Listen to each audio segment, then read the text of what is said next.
Hello, podcasting people, and welcome to Behind the Show, where I chat to you podcasters to find out more about you and what you're using to make your podcasts. Yes, you're in the right place. And no, the regular episodes with the big tips aren't going away. They're brilliant, aren't they? Every day's a school day. I just thought you might like to hear from some podcasting people about their setups. So this is a show within a show and tell podcast, the behind the scenes, where we get to know more about the people who make podcasts, sharing what tools they're using to get a podcast made and published, and the experiences guests have with these tools. This is also the first time I'm publishing a video episode for podcasting people. It happened by accident. I imported the video to make some promotional assets and found myself editing the whole episode. So if you're listening to the audio-only version, the link to the video is in the show notes if you want to see it. And if you're watching the video version, a little video-only humour there, you'll have to go and see it. Either way, I hope you enjoy this episode. And if you do, check the show notes out for ways to say thank you. This time on Behind the Show, I am delighted to be joined by Stephanie Fuccio, a podcast marketing and strategy consultant.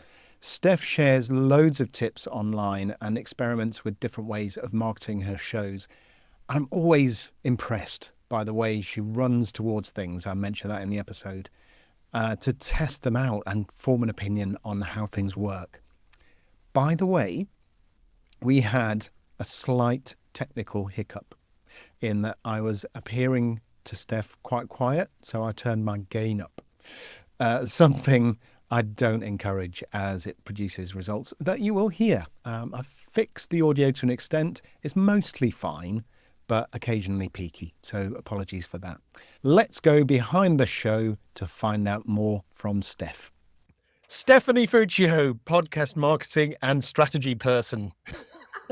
Welcome to Behind the Show. Thank you so much, Gareth. It's lovely to see you again post-podcast show, ages and ages ago. Yeah, it was ages ago, wasn't it? This is a great excuse just to have a nice catch-up. That's what 99% of my episodes are. Yeah. But also a good excuse to go through, what you're using in your software and hardware. I think it's just endlessly interesting, isn't it, to find out and to get little tips and maybe little recommendations about what other people are using. So, so hopefully listeners will get that out of this. So you contacted me yesterday, Steph, to say that your beloved microphone had broken. So you're using something else today. Oh, it's there. We will get into that when we get into your podcaster toolkit. So your website, coffeelikemedia.com, says, and I quote, "I'm obsessed with helping people sound more like themselves," which I like, in their podcast videos, newsletters, and other online spaces. For the benefit of the listeners then, tell us how you do that.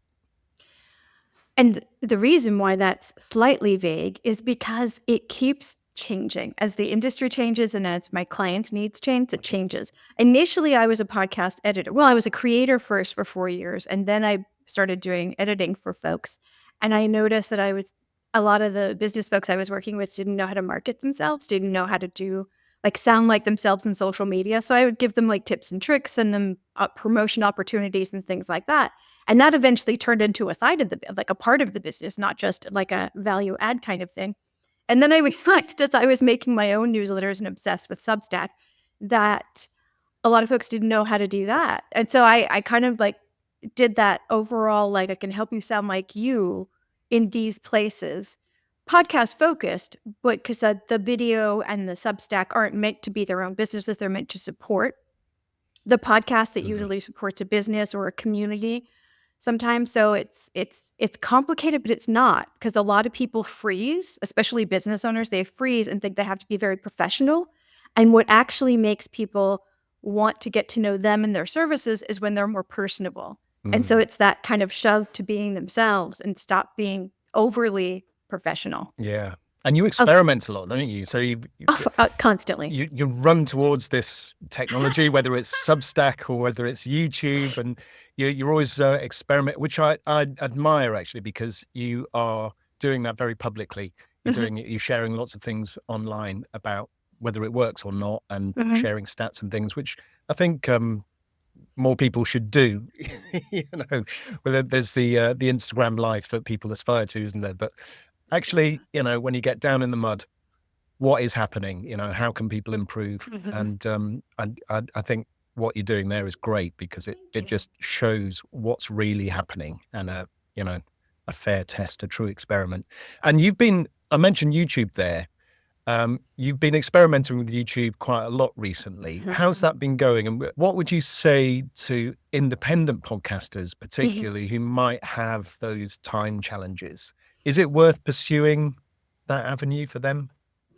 The podcasting logo, right? It depends on if their audience is over there. If they can find enough, they go and search their topic or subject over on YouTube, and they find that there are people over there that are getting views from that topic, then I say yes. And honestly, for the time strapped, because I've experimented with both just having the videos there versus feeding it through the RSS ingestion.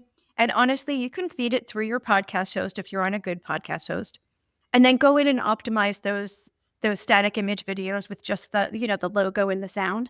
Optimize those, and then throw on some face photos or some cat photos or videos. It's YouTube. So you don't YouTube Shorts is what I'm experimenting with for 90 days. It's almost up. I have one more week of this experiment. And honestly, YouTube Shorts get an insane amount of views for the simplest things that you do on your phone in like 30 to 60 seconds. And you can literally attach it and have the link to your full video there. And so people are watching it, they can click on your full video and go over to it. So I think letting your podcast host send your podcast over in audio form, optimizing that video, which takes maybe 10 minutes of research and things, all the things, and then doing a few YouTube Shorts a week that leads to that. I think that's the best way for a time-strapped podcast. Much the same way as you might do an Instagram story. You can only with a much bigger reach. And with an algorithm that seems to favor people instead of ding them. Sorry, I have such a struggle with Instagram. It's bizarre, isn't it? Oh my gosh. The kind of strangled reach of late is it's just weird. Yeah. Why they don't want people to do well. Advertisers, perhaps? I don't know. I don't cynical. know. We are here to talk about what you use to make your stuff. So we're going to talk about hardware, software, and then I'm going to ask you to pick out a star of the show. There's the one thing in your whole production lineup that you can't do without. If that sounds not too terrifying. Oh, my dead mic. Your microphone with the lovely pink thingy topper. Yeah. What do you call it? A mic wind cover, jammer. I think. Yeah. Yeah. Okay. Shall we get into it?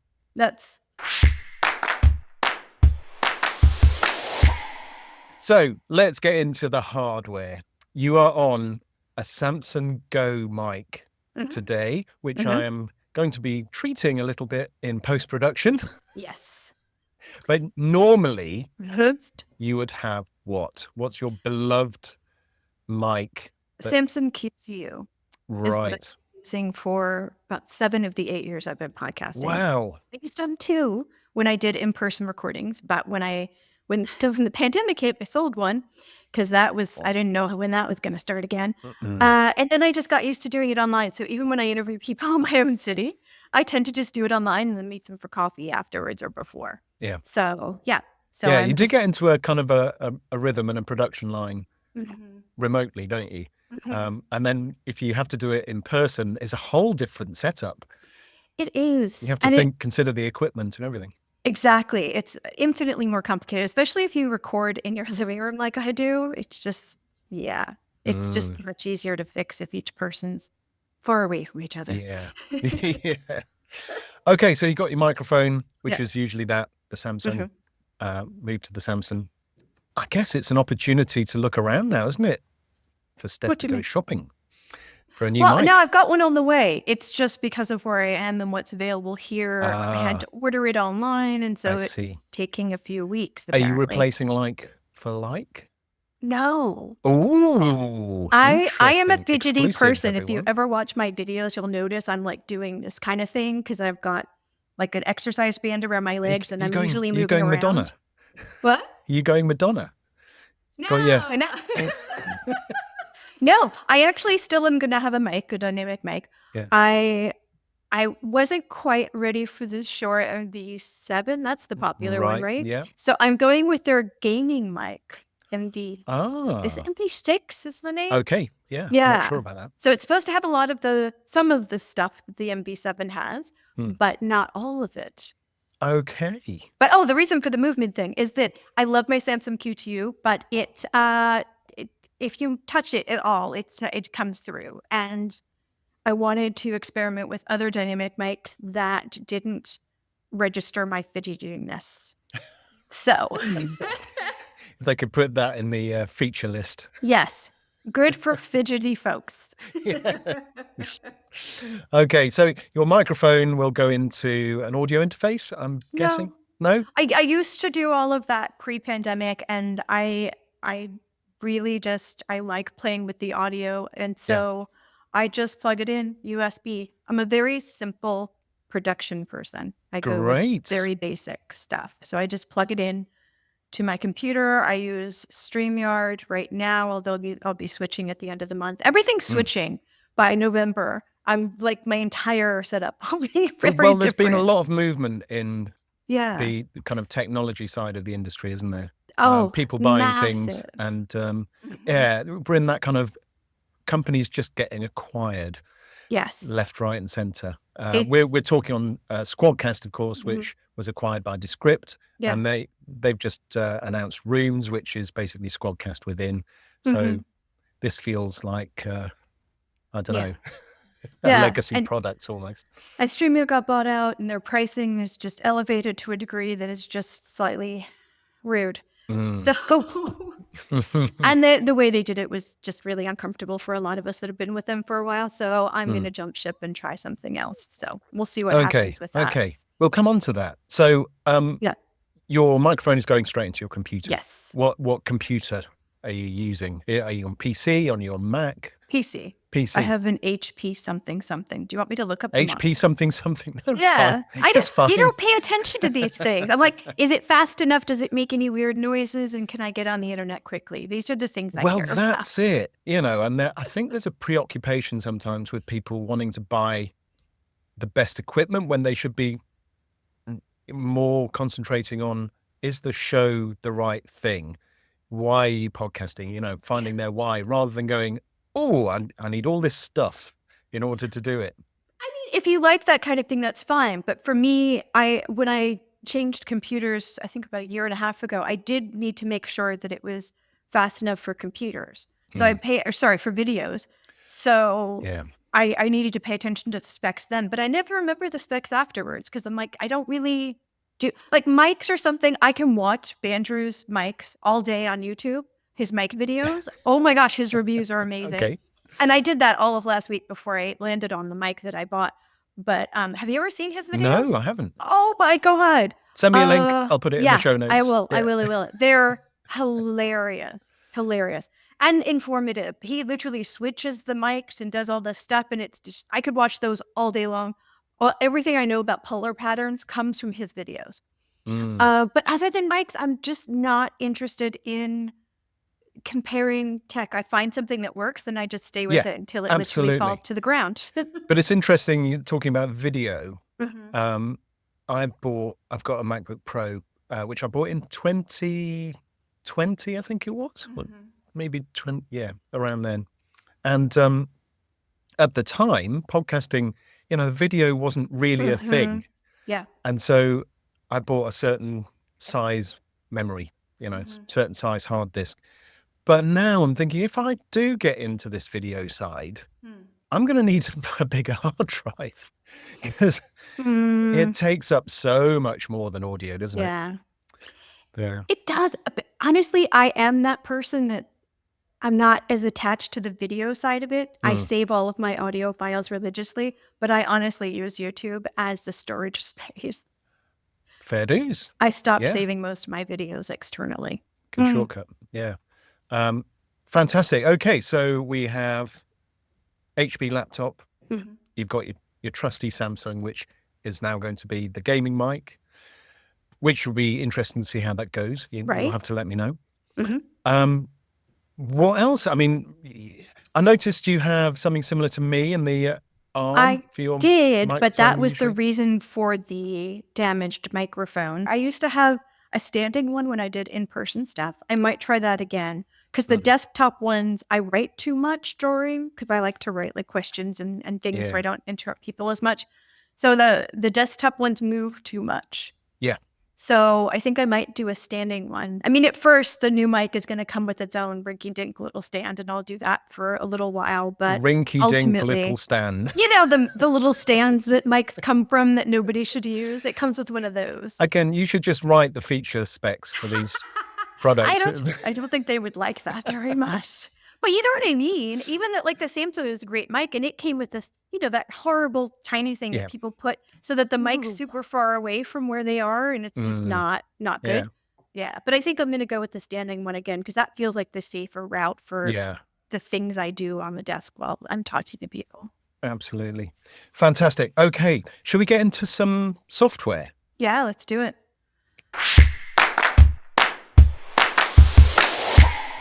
Okay, so you mentioned, let's start with the recording software because you mentioned StreamYard. So tell me what happened there, because you've been religiously using StreamYard for a good long while. 6-7 years. It's been a long time. Yeah. Okay. So what went on and who are you moving to? I don't know the second one yet. Oh, interesting. But they got bought out and the service went downhill pretty fast. The quality, the drops, the inability to use the product, and the inability to contact anyone when something went wrong. And then weeks and weeks later, then they sent an email to folks slowly, so not everybody all at once, of the rate hike. And it is intense rate hike.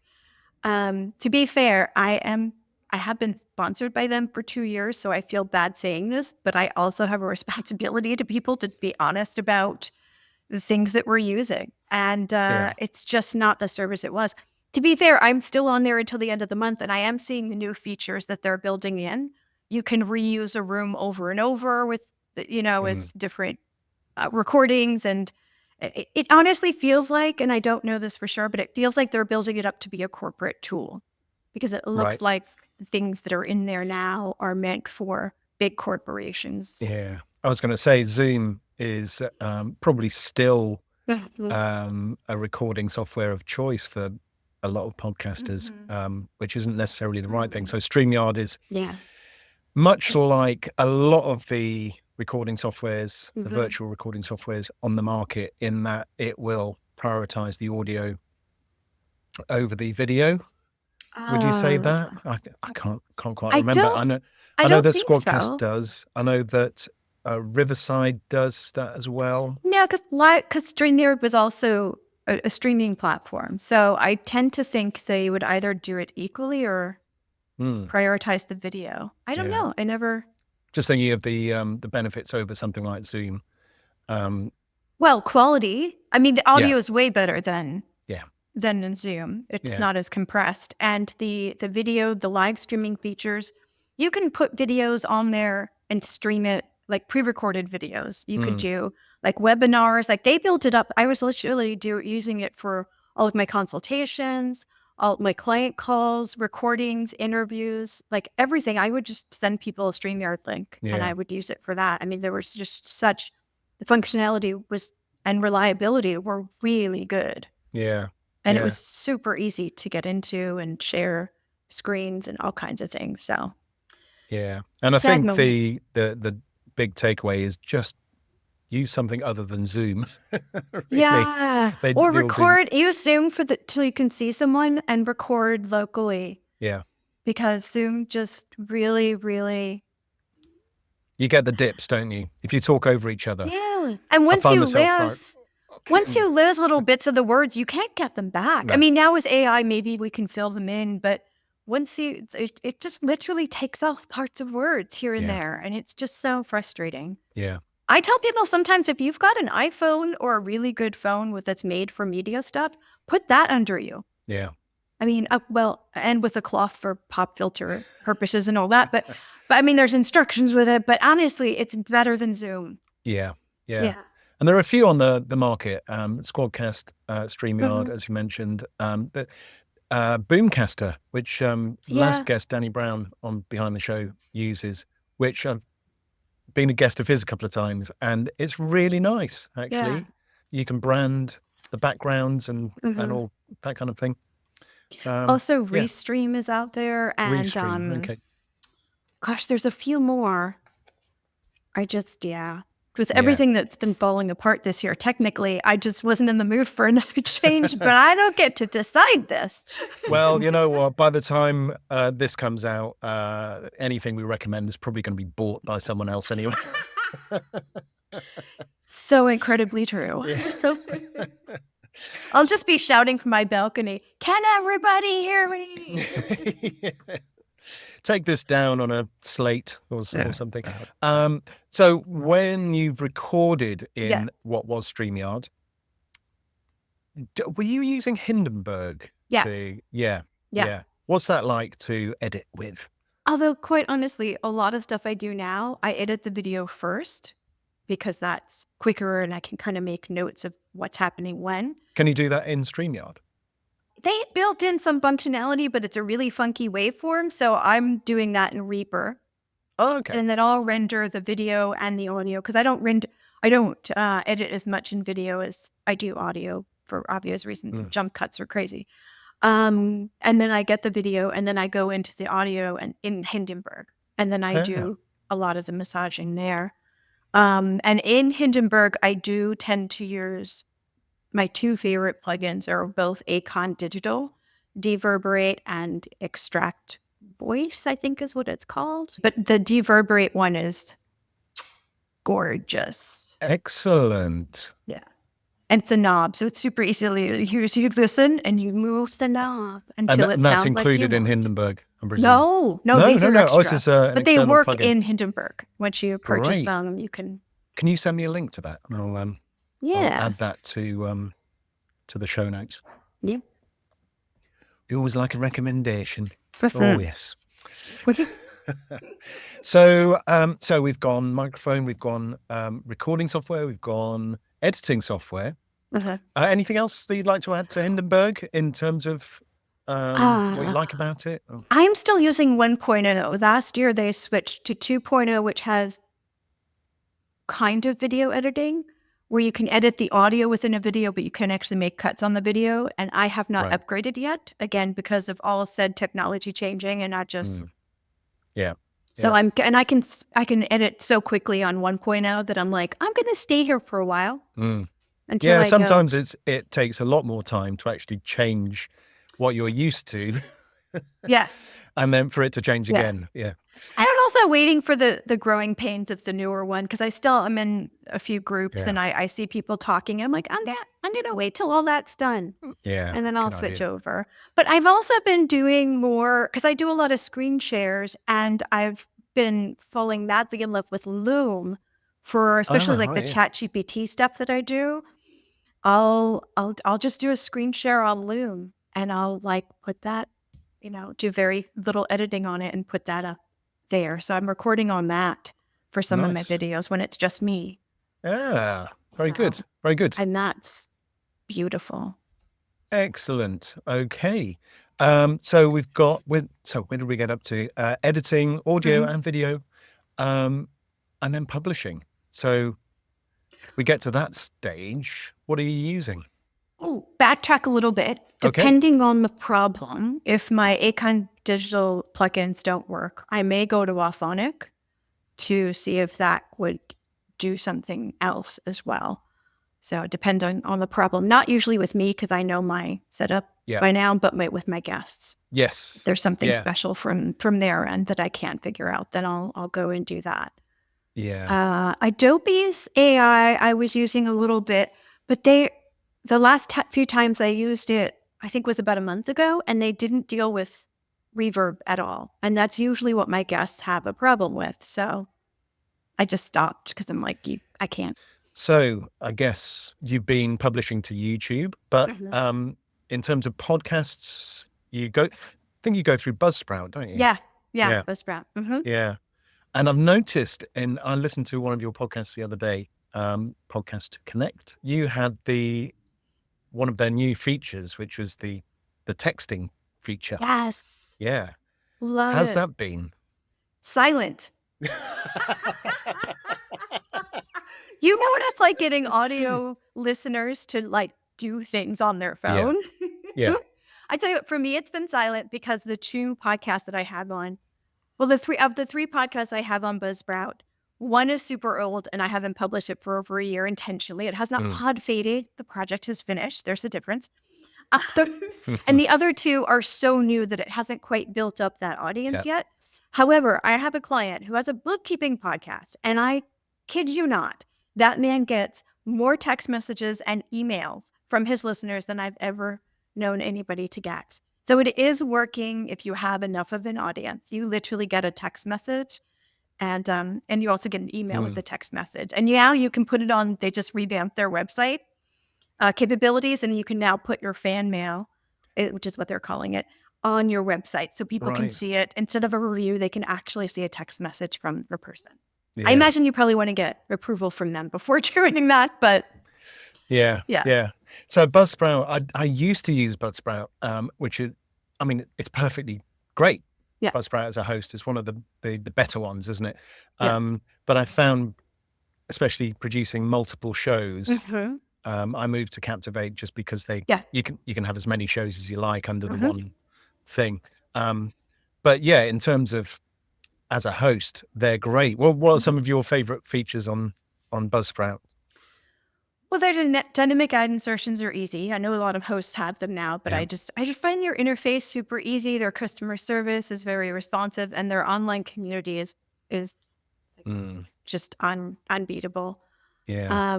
But it's just no nonsense. I've been on way too many different hosting sites as experiments and as just a creator over the years, and I found weird technical glitches that a lot of times they say, we don't see anything.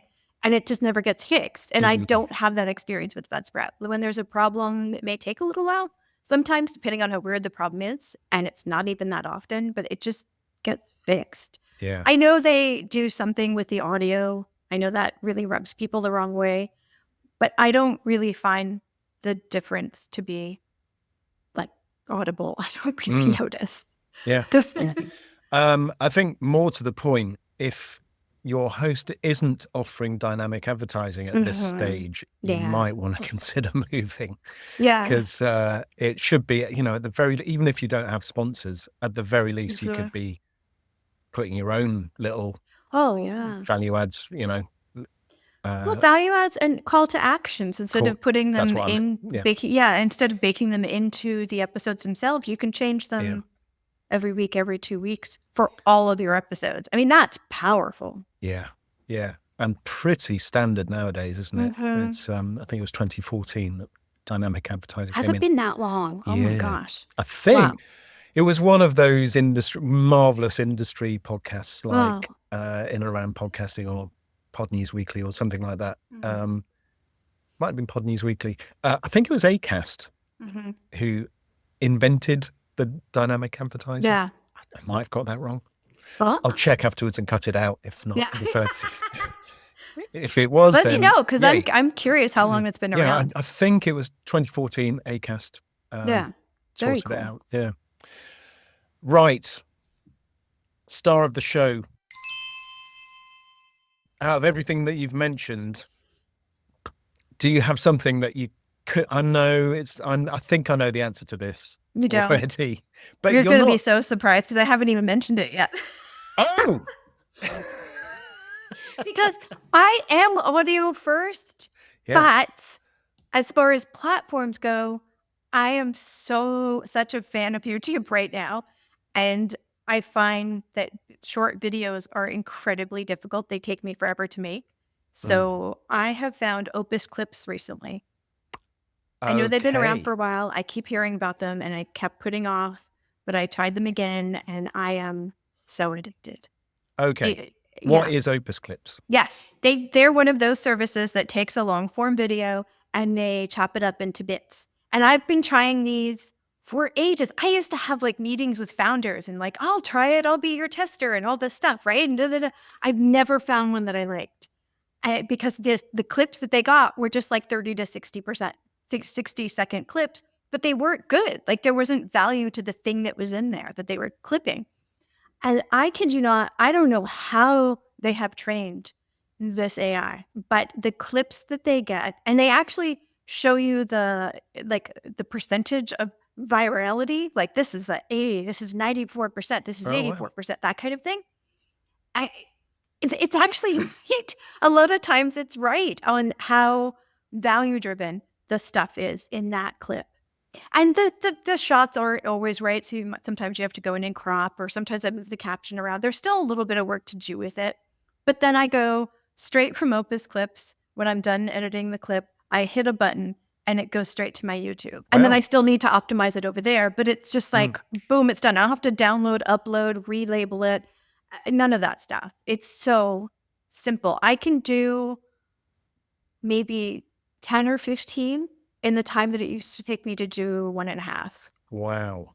Yeah. Like I have 40 waiting in my YouTube right now, like in private, that I need to optimize before I release them to the world. That's how quick I can get these up there. That's fantastic. It's a game changer. However, when I just did the Opus clips for a couple of weeks, my views went down a little too much. So I'm mixing in a few of face videos along with those, and the mix of the two, of like the personal face videos with the more polished Opus videos, seems to be doing well. Right. Superb. Well, Steph Fuccio, it's been absolutely lovely to have you on Behind the Show. Thank you for joining me. Thank you. It's been a pleasure. Let me know how your new microphone goes. If you're happy with it. You'll hear. Oh, there we go. Excellent. Thanks very much. Thank you. I hope you enjoyed this episode of Behind the Show, which is part of Podcasting People. To find out more, head to podcastingpeople.community.